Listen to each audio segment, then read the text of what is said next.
Shaburrux presenta Ecos de Terror.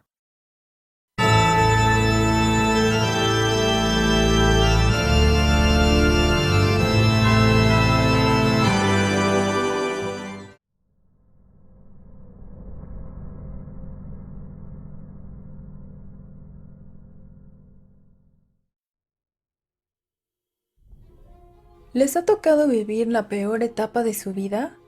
Lo sé, es una pregunta extraña y ciertamente una forma muy poco habitual de iniciar una historia, pero es justo lo que les voy a compartir, el peor momento de mi vida. Vivo en un departamento en la alcaldía Azcapotzalco, en la Ciudad de México. Es un espacio que siempre he considerado mío y que a pesar de incluso haberme mudado un par de veces fuera de la ciudad, he tratado de mantener. Es como mi lugar seguro, mi refugio. He tenido que ser una mujer independiente desde muy joven.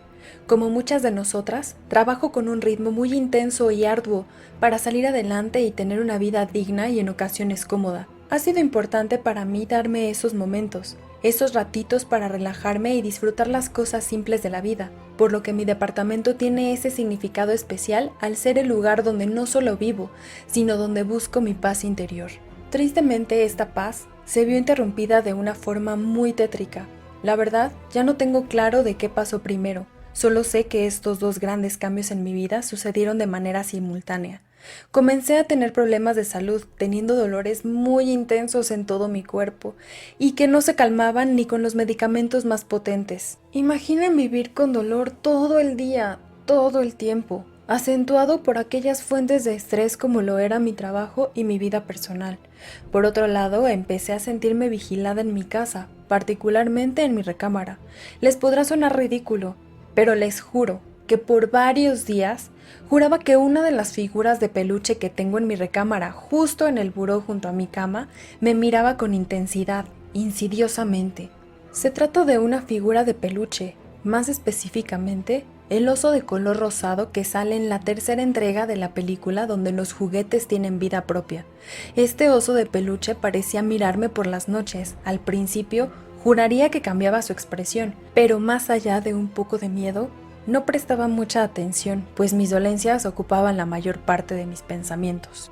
A pesar de mis continuas asistencias al médico y la importante cantidad de fármacos que consumía, mi condición no mejoraba significativamente.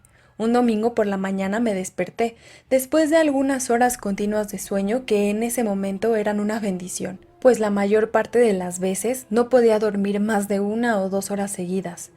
Me levanté a la cocina para preparar el desayuno, cuando me topé con una escena perturbadora. Había trozos de servilleta desgarrados y tirados por toda la cocina. Puede que mis palabras no hagan justicia a lo que mis ojos veían, pero les pido que imaginen su cocina repleta de trocitos de servilleta por todos lados. Además de eso, los cajones de los cubiertos abiertos y revueltos como huevos y otros alimentos arrojados a uno de los muros. Por un momento estaba en shock, pues como cualquier persona, mi instinto era que alguien se había metido a mi departamento. Tomé un cuchillo y empecé a gritar con una voz un poco quebrada. ¿Quién? ¿Quién anda ahí? Sin recibir respuesta. Corrí a mi habitación, tomé el teléfono móvil y llamé a mi novio, quien en cuestión de minutos llegó a mi auxilio. Se preguntarán por qué no llamé a la policía, y yo misma lo pensé un poco después, pero de manera instintiva, fue él la primera persona que me vino a la mente en ese momento de shock. Este nivel de estrés me llevó a tener un episodio de dolor muy intenso. Pasé una noche fatal. Esta noche, mientras me retorcía de dolor y al borde de las lágrimas, sentía la mirada penetrante del oso y un pensamiento me invadió la mente. Fuiste tú. Mientras ahora yo lo miraba. Logré conciliar unos minutos de sueño, cuando me despertó una especie de risa, una risa como burlona pero escalofriante al mismo tiempo. Al despertar, estaba aterrada y para ese momento estaba segura de que el oso de peluche tenía algo que ver, como un presentimiento, un sexto sentido que me lo estuviera diciendo a gritos. Instintivamente volteé a ver al oso y no estaba en el buró. Y sí, puede sonar ridículo o incluso les podría parecer gracioso a algunos, pues no es tan gracioso cuando eres tú quien está ahí y lo está viendo con sus ojos. De la nada, se empezaron a encender las luces del departamento, interruptor por interruptor. Yo quise tomar mi teléfono móvil para pedir auxilio, pero no estaba. No tuve valor para pararme, no tuve valor de salir de mi cama y lo único que pude fue cubrirme con las cobijas y comenzar a rezar. Debí estar así algunas horas hasta que amaneció y tuve el valor de pararme. El peluche seguía sin aparecer y tampoco mi móvil. Me dirigí a la puerta para salir huyendo, pero dudé por un segundo, pues sin teléfono y a medio vestir y sin medicinas me enfrentaría a problemas muchísimo mayores. Con el poco valor que me quedaba, me empeñé en encontrar el móvil y llamé desde mi teléfono fijo para rastrearlo a través del tono. Apareció en un rincón de la sala junto al peluche, como si éste estuviera sujetándolo. Las piernas me empezaron a fallar del susto, pues era absolutamente imposible que eso fuese algo normal.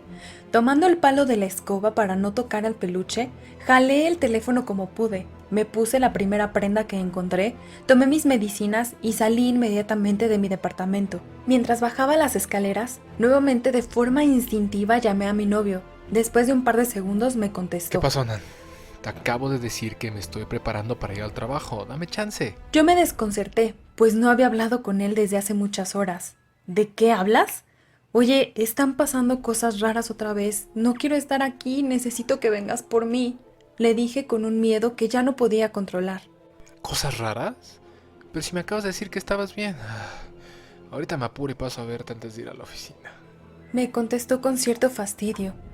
Pasarían unos 30 minutos y mi novio llegó por mí. Mientras esperaba, me di cuenta de que había una conversación con mensajes enviados desde mi teléfono a mi novio, diciendo que todo estaba mejor y que no se preocupara, y justo él comentando que se alistaría para ir a trabajar.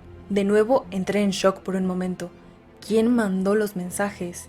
¿Fue el oso? Una vez que llegó mi novio, le conté todo lo que pasó, y naturalmente pensó que se trataba de alguna alucinación y me hizo algún comentario en burla sobre el oso. Le pedí que me dejara quedarme con él unos días, a lo cual accedió. Esos días la pasé más tranquila, pero eventualmente tuve que regresar a casa. Le pedí también que se quedara al menos un par de noches conmigo. Mientras estuve acompañada, todo transcurrió sin novedad, a excepción de mis malestares que no cedieron. A petición mía, mi novio guardó al oso de peluche en el closet, en la parte más alta, como si asegurase que no me sugestionara. Admito que quise creer que en realidad sí había sido simplemente una alucinación y que mi imaginación me jugó un mal truco o quizá que hasta era sonámbula. Cuando mi novio dejó el departamento, casi como si estuviera esperándolo, las cosas se pusieron peores. Miraba yo la televisión en la sala cuando distintivamente pude ver al oso correr fuera de mi recámara y hacia la cocina. Escuché claramente cómo abrió uno de los cajones de cubiertos y volvió a reír de manera macabra y burlona. No sé qué me llevó a entrar a la cocina. Si bien ya había experimentado algunas cosas extrañas, esa fue la primera y única vez que yo vi con mis propios ojos al oso moverse y escucharlo en una situación en la que no estaba yo dormida o sufriendo de dolores extremos. Sintiendo un enorme miedo, pero de alguna manera con un valor especial, tomé mi móvil, encendí la luz de la cámara y apuntando con esta entré a la cocina. Y ahí estaba el oso de peluche con un cuchillo en la mano, en el piso, inmóvil. Ahí fue cuando el miedo me dominó de golpe y salí huyendo sin pensar en nada más. Pedí un auto por medio de una aplicación móvil y fui a casa de mi mamá. Necesitaba el apoyo de alguien más comprensivo y que no me juzgara, que no se riera de mí o que pensara que estaba loca. Mi mamá me escuchó y al día siguiente me llevó con una persona que hace limpias y protecciones. La llevamos a mi departamento y de inmediato dijo sentir una energía muy intensa. Qué bueno que me trajiste. No es un lugar seguro para quedarse. Buscamos al oso por todas partes y no aparecía. La mujer entonces sacó una campana y la tocó. Dijo: Con esto va a ser inevitable que salga. No tardó ni un segundo cuando se escuchó un grito espantoso y la mujer dijo: Ve, el muñeco debe estar en tu cuarto. Y en efecto, ahí estaba, tirado, como si siempre hubiera estado ahí. La mujer entonces comenzó con algunos rezos, roció un agua que había preparado con algunas hierbas por la casa, así como sobre el muñeco. Oramos todas con Padres Nuestros y Aves Marías por unos minutos, hasta que la mujer dijo que era suficiente. Una energía negativa se pegó a este muñeco y por ahora está contenida. colocando a la vez que decía esto, un rosario sobre el muñeco.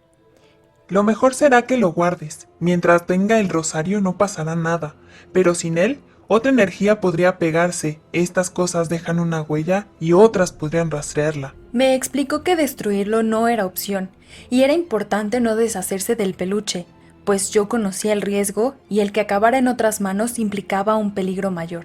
Así sin más, la mujer se fue. Sobre mis dolores y malestares, esos aún siguen conmigo, pero están mucho mejor controlados. El oso aún lo conservo, está justo a mi lado en el mismo lugar donde siempre, solo que ahora en su cuello cuelga un rosario.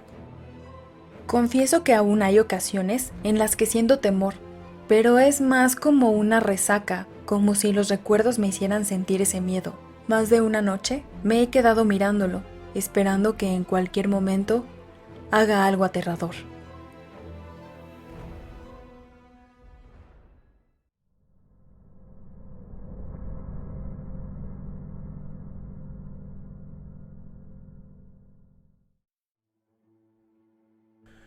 Durante mi infancia, mi hermano y yo pasábamos mucho tiempo juntos. Nuestros padres trabajaban durante todo el día y no llegaban sino hasta la noche. Mi hermano, Fernando, es 3 años mayor que yo y en cierto modo se quedaba como encargado de la casa y de mí. Tarea difícil para un chamaco de 14 años que debe cuidar a su hermano de 11. La realidad es que la mitad del tiempo la invertíamos jugando y la otra mitad discutiendo o peleando. Aunque ya teníamos videojuegos y acceso a una computadora con internet, todavía éramos de esas generaciones que tenían más actividades que solo estar todo el día en el celular. Una tarde, como muchas otras, Fernando y yo veíamos juntos la televisión. Veíamos, en horario de repetición, un programa de terror que comenzó a ser muy popular en ese año. Seguro lo recuerdan, salía en el canal 13. En particular estábamos mirando el episodio que habla sobre el callejón del aguacate. La realidad es que a los dos nos dio un poco de miedo, pero lo vimos con mucha avidez, a la vez que devorábamos unos chocolates y otras golosinas. Ya terminado el episodio, nos pusimos a jugar videojuegos por un rato. Siempre fuimos muy competitivos y nos encantaba molestarnos el uno al otro. En el balance general, esa tarde me fue mejor a mí. Le estuve cargando pila, es decir, le estuve haciendo burla. Cambiamos de actividad y nos pusimos a jugar un popular juego de mesa en el que debes adivinar quién es el personaje que comete un crimen, así como la habitación y el arma homicida. En esencia las reglas dicen que deben ser 3 personas, pero nosotros adaptamos el juego de tal modo que hubiese un jugador neutral imaginario, por así decirlo. Parecía ser mi día de suerte, pues vencí fácilmente a Fernando en nuestro primer juego. Para ese momento, mi hermano ya estaba irritado por la cantidad de bromas y burlas que hacía a sus expensas. Iniciamos una segunda partida del mismo juego y Fer empezó a molestarme de vuelta. Yo digo que fue el diablo en el cuarto de Toño con sus garras afiladas, refiriéndose a mí y a mi recámara y con el propósito de asustarme. Ya, Fer, le respondía a sus múltiples insinuaciones para asustarme. Yo digo que fue Satanás en la sala con sus cuernos, insistía mi hermano, tanto para distraerme como para divertirse viendo el efecto que sí causaba en mí. Confieso que sí logró asustarme. Fue tanta mi desesperación que después de varios comentarios me le fui encima para golpearlo y obligarlo a que se callara. Comenzamos a pelear y a discutir, pero a pesar de esto Fernando seguía molestándome. Ya, Fernando, ¿qué tal que por andar jugando se nos aparece algo?, le dije a mi hermano, a lo que él solo contestaba riendo de forma burlona. Pues si quiere que venga el diablo, que venga. A ver, Satanás, y muy chingón, aquí te espero, comenzó a decir mi hermano. Para mí eso ya era demasiado, e intentaba taparle la boca con mis manos, pero él era más grande y fuerte que yo. Seguía riendo mi hermano cuando de pronto sonaron unos golpes en la puerta, lo cual era extraño, pues había un botón de timbre fácilmente visible. Dejamos nuestra riña, y Fer se dirigió a la puerta y me dijo que me callara. Yo me acerqué con él. Ahora, les tengo que contar lo que los dos vimos de forma separada. Por un lado, yo me acerqué a la puerta con Fer, y mientras él miraba por la mirilla, yo detecté un olor muy desagradable. olor que no podría nombrar hasta unos años después, cuando me topé en el lote baldío con el cadáver de un perro callejero. Era un olor fétido y putrefacto, olor a muerto pues. Yo le decía en voz baja a Fer, no abras, no abras, porque me invadía una sensación de miedo. Por otro lado, Fernando dice haber visto por la mirilla la figura de un hombre vestido de negro, con un bastón y un sombrero de copa, que sonreía de una manera extraña, pero que además acercó su ojo a la mirilla por el otro lado de la puerta. Mi hermano también se asustó, y caminamos sigilosamente lejos de la puerta, asustados y pálidos. Nos miramos el uno al otro, y de pronto sentimos un escalofrío horrible que precedió a algo que escuchamos. ¿Qué pasó, Fernando? Pensé que querías que viniera. Y que nos paralizó por unos instantes. No dábamos crédito de lo que estaba pasando. Yo me paré y jalé a mi hermano y nos encerramos en la habitación de mis padres. Nos pusimos a rezar mientras la puerta seguía sonando y se escuchaba una risa espantosa que venía del otro lado. Después de unos minutos en los que mi hermano y yo rezábamos, los sonidos cesaron. No quisimos salir ya de la recámara de mis padres, los cuales al llegar nos encontraron ahí a ambos, visiblemente alterados. Les contamos lo que pasó, y mis padres lo atribuyeron a la sugestión por ver el programa de terror. Nunca volvimos a jugar con la idea de retar al diablo o a los fantasmas. De hecho, a raíz de eso fue muy rara la ocasión en la que volvimos a pelear o discutir. Hoy ambos recordamos esa anécdota como algo aterrador y que le decimos a la gente como advertencia. Se debe respetar al más allá. Nunca se sabe cuándo puedan tomar una ofensa como una invitación a venir aquí.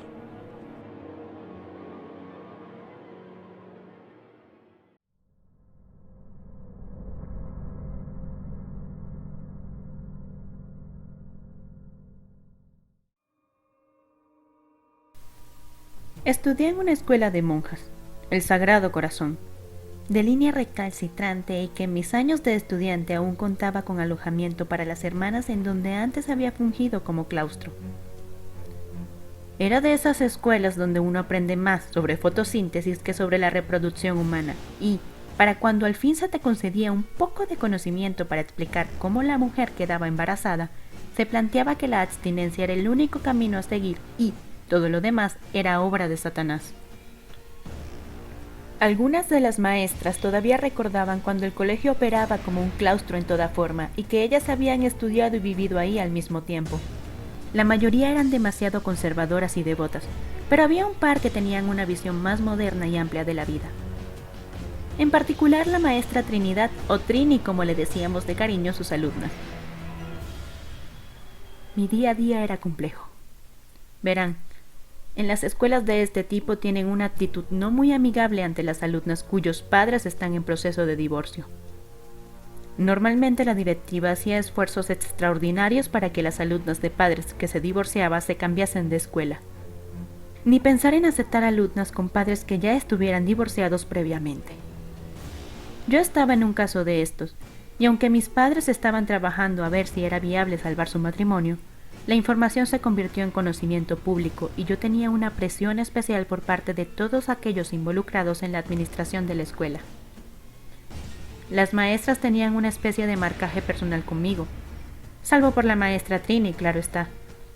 Un día, mientras tomaba clase de matemáticas, las cuales odio por cierto, me distraje un poco y la maestra, que era una de las que más me hacía la vida imposible, me pidió pasar a resolver un ejercicio al frente, con toda la mala intención, pues notó que yo estaba distraída.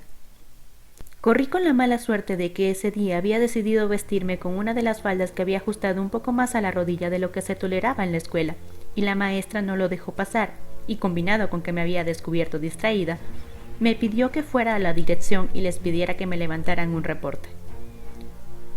Sin chistar, fui cabizbaja hacia las oficinas de dirección, las cuales estaban en la sección del antiguo claustro, y esperé ahí al asistente del monseñor Arturo, el director de la escuela. Al parecer no había nadie en la dirección, y después de un rato me aburrí y empecé a dar vueltas por la oficina. En esas vueltas Me di cuenta de una puerta que estaba en una pequeña accesoría detrás de la oficina. Sin medir las consecuencias, decidí investigar un poco. Era como si algo ahí dentro me llamara, como si yo tuviera que ir sí o sí a ese lugar. Al abrir la puerta me topé con una escalera que bajaba a algo que yo interpreté era como una bodega o un almacén. ¿Quién sabe de qué cosas? Pero la curiosidad me llevó a bajar. Me asusté un poco cuando vi a una monja, con hábito y todo, recargada en la pared, con sus manos unidas en forma de plegaria y un rosario en la mano. Quise regresar sigilosamente a las oficinas de dirección para evitar el castigo cuando la monja se percató de mi presencia. Volteó a verme y después de terminar su plegaria se dirigió a mí. «¿Tú eres la alumna de Trinidad, cierto?», me dijo con un tono que, a pesar de lo inquisitivo, rayaba en lo dulce. Yo le respondí solo asintiendo con la cabeza. No podía hablar, estaba sorprendida de que hubiese alguien ahí y que además podría acusarme y generarme problemas serios. La monja subió por las escaleras y avanzó por la puerta que yo había abierto para entrar en la bodega, no sin antes decirme: «Dile a Trinidad que le mando saludos. Dile que hablaste con la hermana Margarita». Cuando ella salió, esperé unos cuantos segundos e hice lo mismo. Para cuando volví a la dirección no tuve que esperar mucho para que al fin me dieran mi reporte, y apenas llegué a tiempo antes del fin de la clase para entregarle el reporte a mi nombre a la maestra. En la siguiente clase que tuve con la maestra Trini, busqué la oportunidad para contarle de mi aventura y que había visto a su amiga Margarita.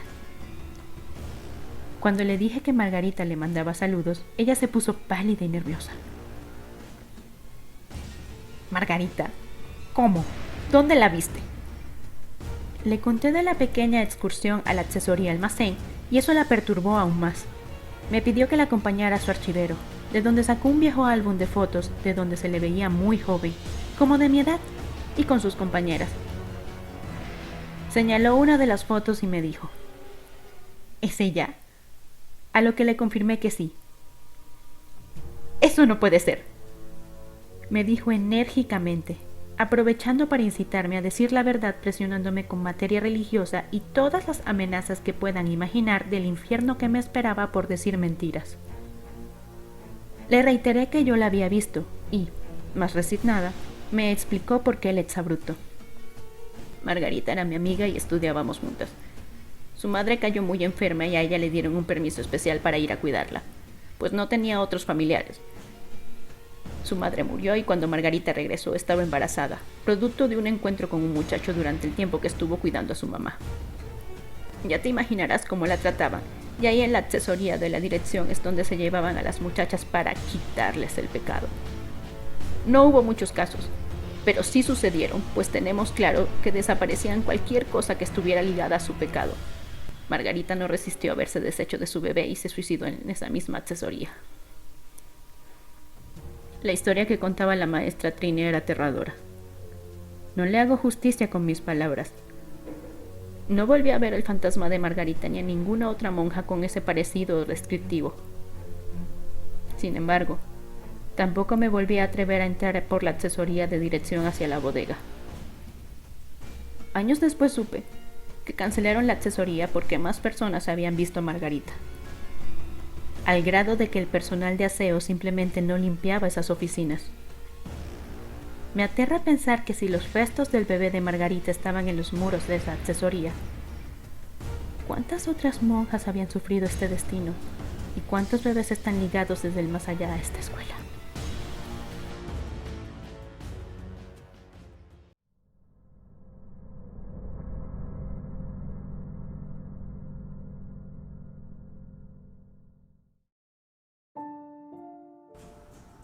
La Casa de las Brujas es un reconocido edificio de la Ciudad de México.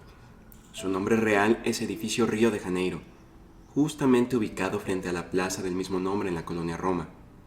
Es quizá el más conocido ejemplo de arquitectura gótica en la ciudad, así como uno de los primeros de los que se tiene registro. Desde su construcción, en 1908, ha sido motivo de atención de muchas personas, pues, según se dice, fue realizado por solicitud expresa del mismísimo Porfirio Díaz.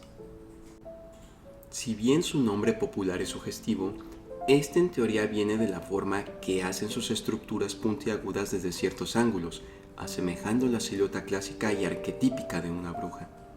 Sin embargo, la principal razón de su reputación viene de su altísima actividad paranormal. Quizá el más famoso es el caso de Pachita.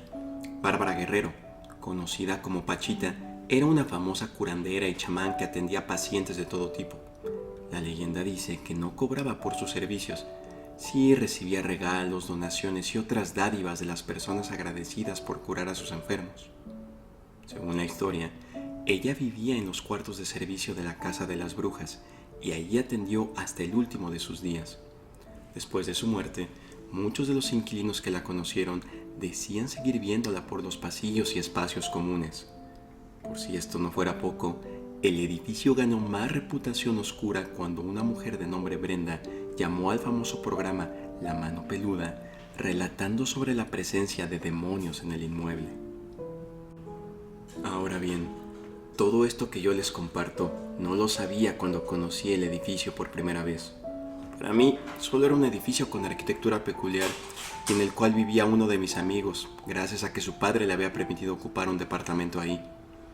Estando de visita, confieso que tenía una sensación lúgubre e inquietante. Mi amigo, probablemente con el propósito de asustarnos, nos contó las viejas leyendas del lugar y confesaba que le habían sucedido cosas extrañas. Decía que tenía una sensación de ser observado muy de cerca todo el tiempo, así como si le respiraran en el cuello. Por si no fuera poco, uno de los vecinos le había contado experiencias de antiguos inquilinos.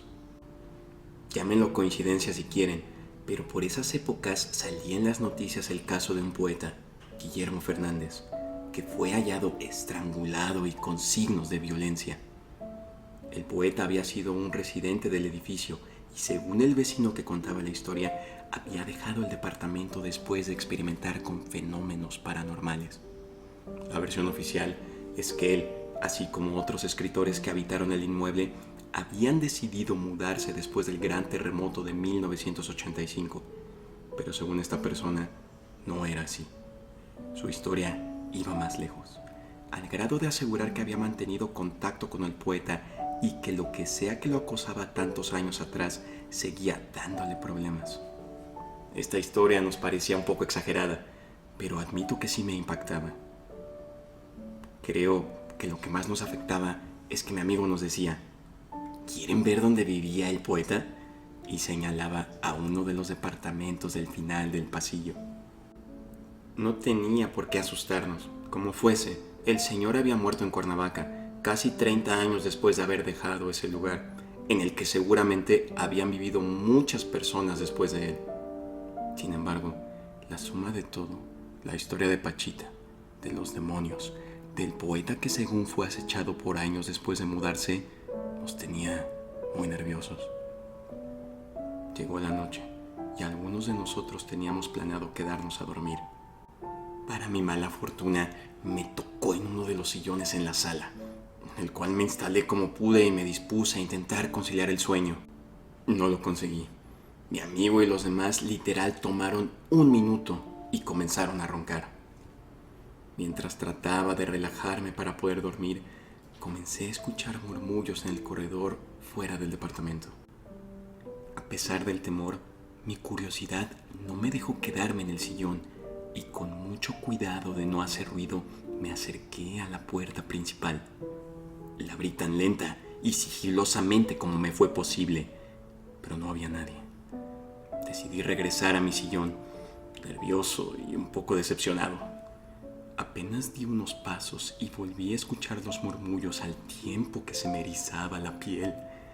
Ya sin reparo, corrí a mi sillón a refugiarme mientras pensaba: tranquilo, está sugestionado. Me recosté y tan pronto como miré hacia el techo, pude ver la figura de un hombre en la oscuridad, con sus ojos rojos inyectados de sangre. Estaba ahí, en el techo, sosteniéndose con sus pies y con sus manos echadas para atrás.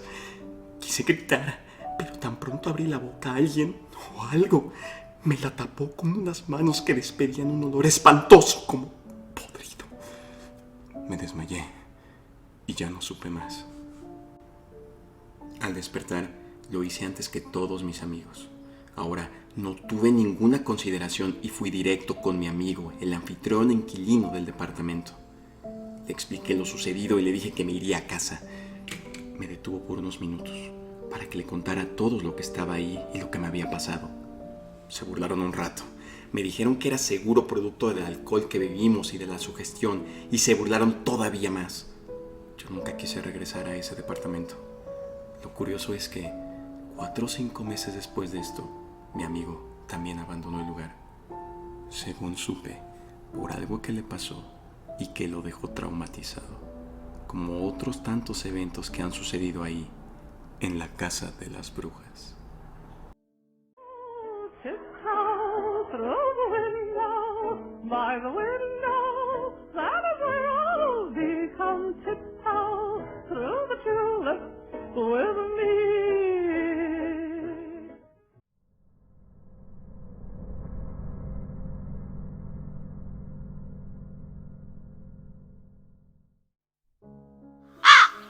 Ecos de terror.